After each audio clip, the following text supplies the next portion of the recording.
엄마 아빠가 이제 여기서 사실 거야?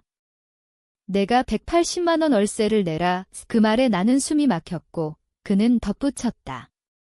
내 아들이 알아서 할 테니 너는 그냥 나가. 나는 그 말을 듣고도 아무 말 없이 고개를 끄덕였다. 왜냐하면 그 순간 내 안에서 무언가가 깨지기 시작했기 때문이다. 하지만 그 깨짐은 소리가 나지 않았다. 그냥 조용히, 아주 조용히 부서졌다. 우리는 5년 전 결혼했다. 서울의 작은 아파트에서 시작한 삶은 평범했다. 남편, 김민주는 IT 회사에서 일하는 평범한 샐러리맨이었고 나는 프리랜서 그래픽 디자이너였다. 결혼 초기, 우리는 서로를 위해 노력했다. 민주는 나를 내 인생의 비디라고 불렀고 나는 그 말을 믿었다. 하지만 부모님 문제가 시작되면서 모든 게 변했다. 민준의 부모님은 시골에서 살았지만 건강이 나빠지면서 서울로 올라오고 싶어 하셨다. 처음에는 방문만 했지만 점점 자주 오시더니 결국 민준이 제안했다. 우리 집에서 같이 살자. 내가 일도 집에서 하니까 괜찮을 거야. 나는 반대했다. 우리 집은 좁았고 나는 작업 공간이 필요했다. 하지만 민주는 가족이니까 이해해라고 말했다. 그 말 속에 숨겨진 압박을 느꼈지만 나는 참았다. 참는 게 습관이 되었다. 시어머니는 매일 내 요리를 비판하셨다. 이게 뭐야? 맛이 없네. 우리 집에서는 이렇게 안 해. 시아버지는 TV를 크게 틀어놓고 내 작업 시간을 방해하셨다. 민주는 그럴 때마다 덤마 아빠가 나이 드셨으니까 라고 변명했다. 나는 웃으며 넘겼다. 왜냐하면 결혼 생활이란 그런 거라고 믿었기 때문이다. 참고 견디면 좋아질 거라고. 하지만 그날 월세 얘기가 나왔다. 부모님을 데려오면서 민주는 집을 더 큰 곳으로 옮기자고 했다. 새 아파트 월세는 180만 원, 기존 집은 80만 원이었다. 내가 더 벌잖아. 내가 부모님 돌보는데 집중할게. 그의 말은 논리적이었다. 실제로 내 수입이 더 많았으니까. 하지만 그 뒤에 숨겨진 건 나를 가족의 일부가 아닌 부담으로 보는 시선이었다. 내 아들이 알아서 할 테니 너는 그냥 나가. 그 말은 나를 사람으로 보지 않았다. 그냥 도구, 돈줄. 그 순간 나는 느꼈다. 이 결혼은 이미 끝났다는 걸. 하지만 나는 나가지 않았다. 대신 관찰하기 시작했다. 처음에는 그냥 지켜봤다. 민준이 부모님과 웃으며 대화하는 모습, 나를 무시하는 눈빛. 시어머니가 내 옷을 뒤지며 "이런 걸 왜 사?" 라고 중얼거리는 소리. 나는 일기를 쓰기 시작했다. 매일 세세한 일들을 적었다. 그건 단순한 기록이 아니었다. 내 분노를 가두는 감옥이었다. 쓰면서 나는 생각했다. 왜 나만 참아야 하지? 왜 그들은 나를 짓밟아도 돼? 참는 동안 내 마음은 변했다. 처음에는 슬픔이었다. 결혼 반지를 보며 눈물이 났다. 하지만 점점 분노로 바뀌었다. 임시로 참자해서 이걸 이용하자로. 나는 민준의 컴퓨터를 몰래 봤다. 그의 이메일, 채팅 기록. 부모님과 나눈 대화에서 그는 나를 돈 버는 기계라고 불렀다. 그 여자가 돈 벌면 우리가 편해질 거야. 그걸 본 순간 내 안에서 무언가가 스위치가 켜졌다. 하지만 나는 서두르지 않았다. 복수는 충동으로 하는 게 아니었다. 나는 계획을 세웠다. 먼저 내 수입을 숨기기 시작했다. 프리랜서라 가능했다. 일부 프로젝트를 비밀 계좌로 입금했다. 민주는 모르게. 동시에 부모님의 건강 기록을 모았다. 시어머니의 고혈압 약, 시아버지의 관절염. 그들은 보험을 제대로 들지 않았다. 민준이 내가 알아서 할게라고 했으니까.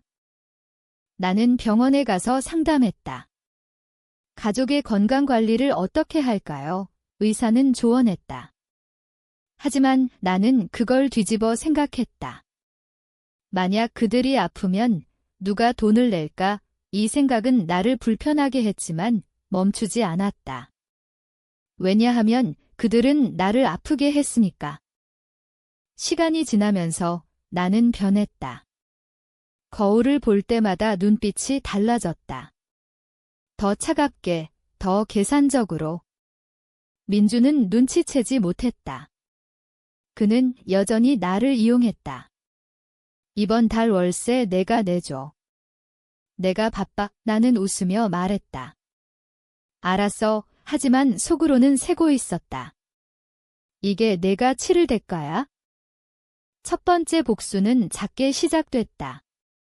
시어머니의 약을 바꿔치기 했다. 아니, 바꾸진 않았다. 그냥 약통에 물을 조금 섞었다. 혈압이 불안정해지면 병원에 가야 했다. 비용이 들었다. 민주는 화를 냈다. 왜 이렇게 아프냐? 하지만 나를 탓하지 않았다. 아직은. 이 과정에서 나는 고통스러웠다. 밤에 잠이 오지 않았다. 이게 나인가? 이렇게까지 해야 하나? 하지만 다음 날 시어머니가 나를 쓸모없는 년이라고 부르는 걸 들으면 그 고통은 사라졌다. 대신 결의가 생겼다. 임시가 아니야? 이게 현실이야. 민준의 회사 동료와 연락했다. 익명으로. 김민준 씨가 부모님 때문에 일에 집중 못해요. 그건 사실이었다. 민준은 부모님 돌보느라 지각이 잦았다. 상사는 주의를 줬다. 민준은 스트레스를 받았고 집에서 나에게 화풀이 했다. 너 때문에 이런다. 나는 조용히 대답했다. 미안해요. 하지만 속으로는 웃었다. 이제 복수는 멈출 수 없었다. 나는 더 깊이 파고들었다. 민준의 비밀을 알아냈다. 회사에서 여자 동료와의 메시지. 너랑 있으면 편해. 집은 지옥이야. 그걸 본 순간 내 심장이 멎는 듯 했다. 하지만 곧 생각했다. 이걸 이용하자. 나는 그 여자에게 연락했다. 민준 씨 아내예요. 조심하세요. 그녀는 놀랐지만 민준은 더 놀랐다. 어떻게 알았어? 그는 물었다. 나는 대답하지 않았다. 그냥 지켜봤다. 그 관계는 깨졌다. 민준은 우울해졌다. 부모님은 그를 위로했다. 그년 때문에 그래? 이제 나는 준비됐다. 더 큰 걸로. 민준의 부모님 건강이 나빠지면서 집안 분위기는 더 팽팽해졌다. 시어머니는 혈압 때문에 자주 어지러워하셨고 병원비가 쌓였다. 민준은 내가 더 일해라고 말했다. 나는 고개를 끄덕였지만 속으로는 계산했다. 이 비용이 내 목을 조를 거야? 나는 보험을 알아봤다. 부모님 명의로 새 보험을 들었다. 하지만 서류에 작은 실수를 넣었다. 나이와 병력을 약간 왜곡. 보험사는 승인했지만 나중에 문제가 될 거였다. 민주는 모르게. 그는 고마워라고만 말했다. 이 과정에서 내 마음은 갈등했다. 이게 정말 복수인가? 아니면 그냥 파괴인가? 밤에 혼자 앉아 생각했다. 어렸을 때 부모님께 배운 건 인내였다. 참아라. 그러면 좋아진다. 하지만 지금 참는 건 나를 죽이는 거였다. 민준의 배신은 나를 변화시켰다. 더 이상 약한 내가 아니었다. 민준의 회사 생활을 더 흔들었다.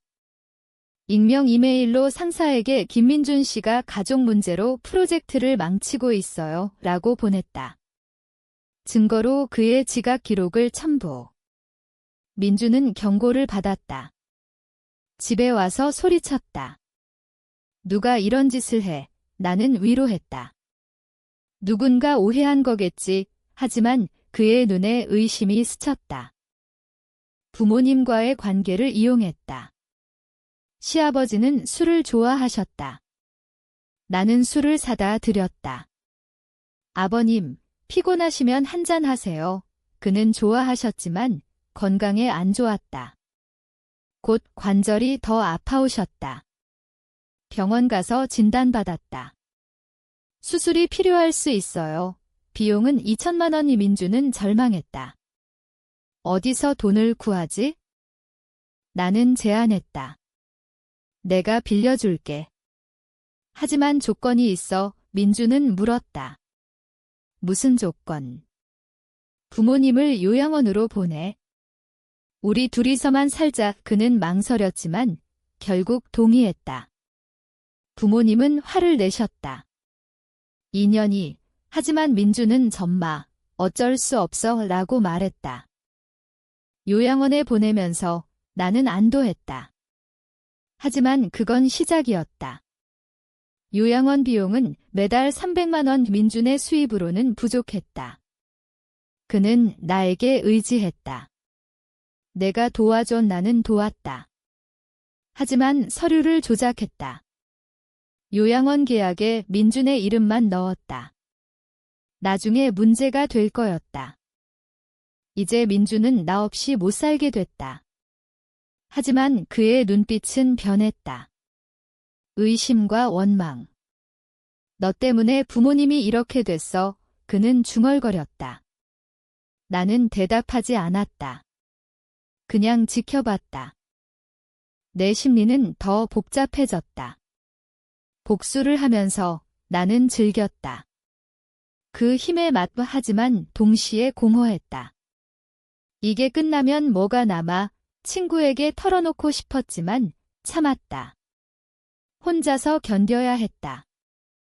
민준의 여자 동료 사건 후 그는 더 조심스러워졌다. 하지만 나는 그의 핸드폰을 해킹했다.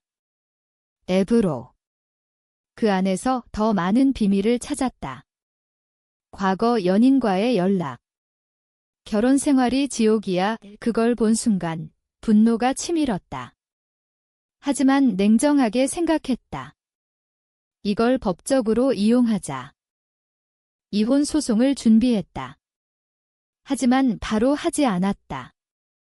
증거를 모았다. 민준의 외도 증거, 부모님에 대한 무책임. 한국 법은 이혼 시 재산 분할을 중시했다. 우리 재산은 대부분 내 돈으로 된 거였다. 민주는 스트레스로 술을 마시기 시작했다. 집에서 취해 소리쳤다. 너 없이 살 수 있어. 나는 웃었다. 정말 그 말에 그는 주저했다. 복수는 이제 가속됐다. 요양원에서 부모님 상태가 나빠졌다. 내가 약을 조작한 탓이었다. 아니, 그냥 방치한 거였다. 민주는 병원비로 빚을 졌다. 은행에서 대출을 받았다. 나는 그 대출 서류를 봤다. 보증인으로 내 이름이 없었다. 내 안에서 갈등이 커졌다. 멈춰야 하나. 이게 너무 잔인해. 하지만 시어머니의 과거 말이 떠올랐다. 너 같은 년은 자식도 못 낳을 거야. 그 말은 나를 아프게 했다. 불임 진단을 받은 후 그들은 나를 탓했다.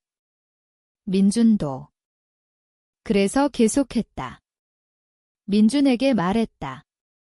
우리 이혼하자. 그는 놀랐다. 왜? 내가 나를 사랑하지 않으니까. 그는 부정했다. 하지만 증거를 보여주자. 그는 무너졌다. 하지만 이혼은 쉽지 않았다. 민주는 싸우기로 했다. 재산 반반 나눠. 나는 준비됐다. 변호사를 고용했다. 증거로 그의 외도와 부모님 방치. 소송 중 민주는 부모님을 데려왔다. 인연이 우리를 망쳤어. 하지만 법정에서 증거가 나왔다. 보험 사기 의혹. 내가 넣은 왜곡된 서류. 민주는 패배했다. 재산 대부분을 잃었다. 부모님은 요양원에서 쫓겨날 위기. 나는 이겼다. 하지만 승리는 쓰디썼다. 이혼 소송이 끝난 후 민주는 무너졌다.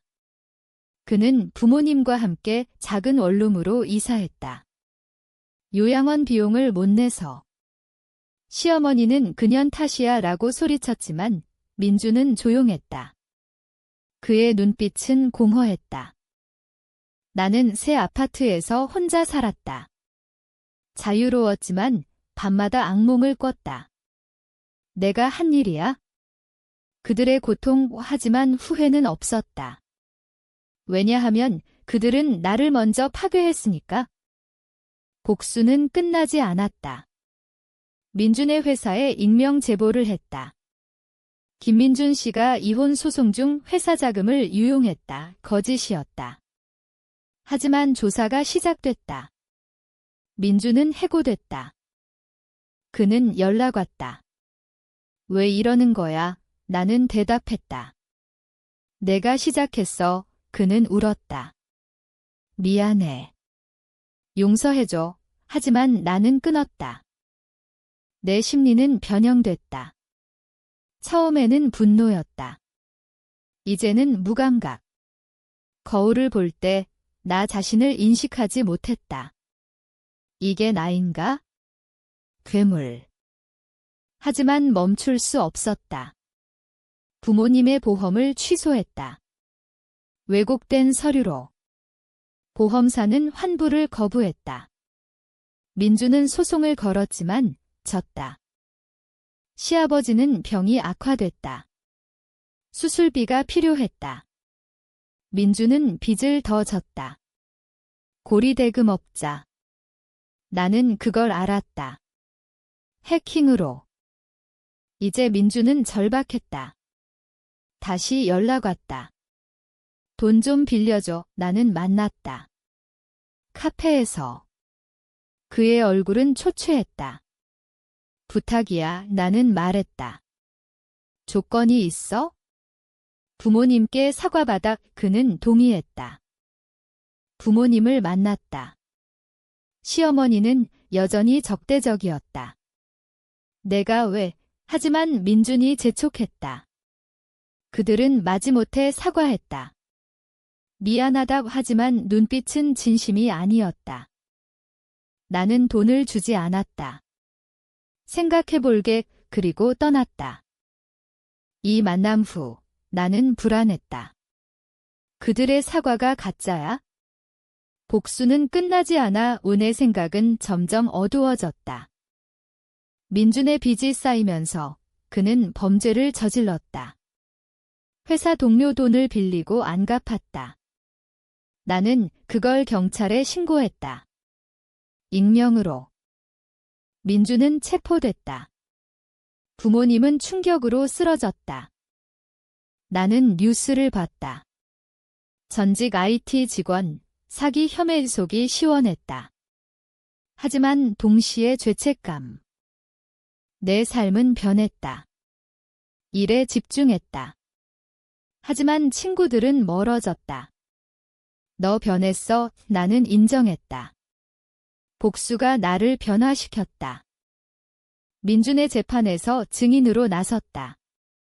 그는 좋은 사람이었어요. 하지만 가족 때문에 내 말은 그를 더 망쳤다. 재판 후 민준은 유죄 판결. 징역 2년. 부모님은 혼자 남았다. 시어머니는 나에게 전화했다. 제발 도와줘. 나는 말했다. 내 아들이 알아서 할 테니. 그 말은 내 복수의 절정이었다. 하지만 이제 나는 혼자였다. 승리의 대가로. 민준이 감옥에 간 후 부모님은 완전히 무너졌다. 시아버지는 병원에 입원했고 시어머니는 혼자서 그걸 감당해야 했다. 나는 멀리서 지켜봤다. 소셜미디어를 통해. 그들의 삶은 지옥이었다. 내 안에서 갈등이 일어났다. 이제 그만해. 충분해. 하지만 또 다른 목소리가 말했다. 그들은 내 인생을 망쳤어. 끝까지 나는 그 목소리를 따랐다. 시어머니에게 편지를 보냈다. 익명으로. 당신의 아들이 당신을 버렸어요. 이제 어떻게 하실 건가요? 그녀는 불안해졌다. 이웃에게 물어봤다. 나는 그걸 알았다. 민준의 감옥 생활을 더 힘들게 했다. 교도소에 편지를 보냈다. 김민준은 가족을 배신한 놈이다. 이 소문이 퍼졌다. 그는 고립됐다. 이 과정에서 나는 피곤했다. 정신과를 찾았다. 악몽을 꿔요. 의사는 말했다. 예요. 하지만 나는 솔직히 말하지 않았다. 복수를. 내 수입은 늘었다. 새 프로젝트. 하지만 행복하지 않았다. 복수가 나를 비웠다. 시어머니가 쓰러졌다. 뇌졸중. 병원비가 천문학적. 민주는 감옥에서 알았지만 도울 수 없었다. 나는 병원을 방문했다. 아내였어요. 시어머니는 약하게 말했다. 왜 왔어? 도와드리려고. 하지만 도와주지 않았다. 그냥 지켜봤다. 시아버지는 죽었다. 장례식에서 민주는 하루 외출. 그는 나를 봤다. 너였어. 나는 부정하지 않았다. 장례 후 민주는 돌아갔다. 시어머니는 혼자. 나는 이제 자유였다. 하지만 그 자유는 무거웠다. 복수의 마지막 단계. 민준의 출소 후 그를 기다렸다. 민준이 출소했다. 그는 변했다. 마른 몸, 빈 눈빛. 부모님 집으로 갔다. 하지만 시어머니는 이미 요양원. 그는 일자리를 찾았지만 전과로 어렵다. 나는 연락했다. 만나자. 그는 왔다. 무슨 일? 화해하자. 그는 의심했다. 만남에서 나는 돈을 제안했다. 새 시작해. 하지만 조건. 내 잘못을 인정해. 그는 했다. 미안해. 내가 잘못했어. 하지만 나는 녹음했다. 그걸 이용해 그의 새 직장을 망쳤다. 민주는 다시 무너졌다. 내 심리는 이제 파괴됐다. 이게 끝인가? 아니면 영원히? 시어머니가 죽었다. 민주는 홀로. 나는 봤다. 그의 삶은 끝났다. 하지만 내 삶도. 모든 게 끝난 후 나는 앉아 생각했다. 복수는 성공했다. 하지만 나 자신은 어디에? 민주는 사라졌다. 소문으로 자살했다. 나는 거울을 봤다. 웃음이 나왔다. 하지만 눈물이었다. 이게 정의인가? 아니면 그냥 복수인가?